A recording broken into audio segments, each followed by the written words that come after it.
Hey everyone, thanks for joining me on another video here for VeritisView. So today I wanted to make a video discussing a statement that I heard when I was watching one of my favorite YouTube channels, The Atheist Experience.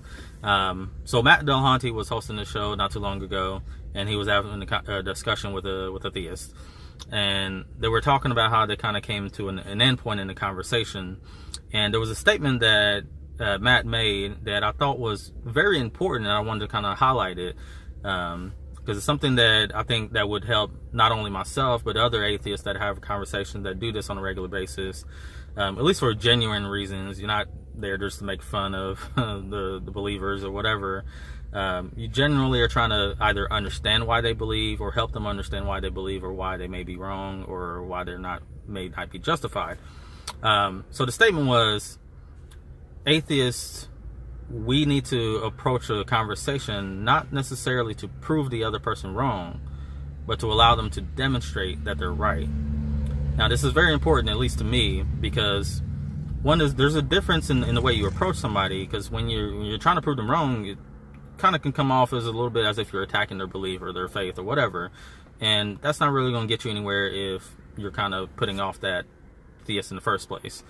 But if you're approaching the conversation with a mindset of trying to allow them to demonstrate, giving them the opportunity to demonstrate that they're right. And if they can't, you're giving them those tools for them to think about, why aren't they able to justify it?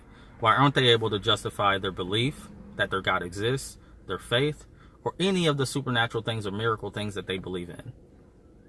Now, the way that Matt was putting it was basically to come to an agreement on a couple of things that you and the theist would agree on actually exist, and use a specific methodology or process to go through to determine that this thing actually exists, and that you can agree that works to determine that, and then use that same methodology on something else that you may not agree on, and allow one another to kind of understand why is it that you disagree based on that same methodology that you used prior.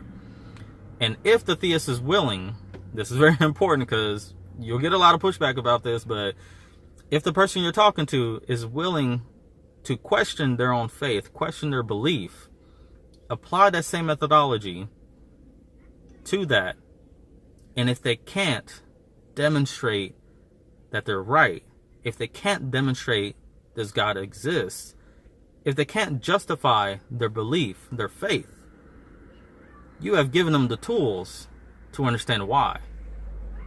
So you're not necessarily saying you're wrong, your God doesn't exist, you're wrong, you're wrong, you're wrong.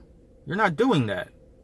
But instead, you're showing them that if you can't demonstrate that you are in fact right, why is that?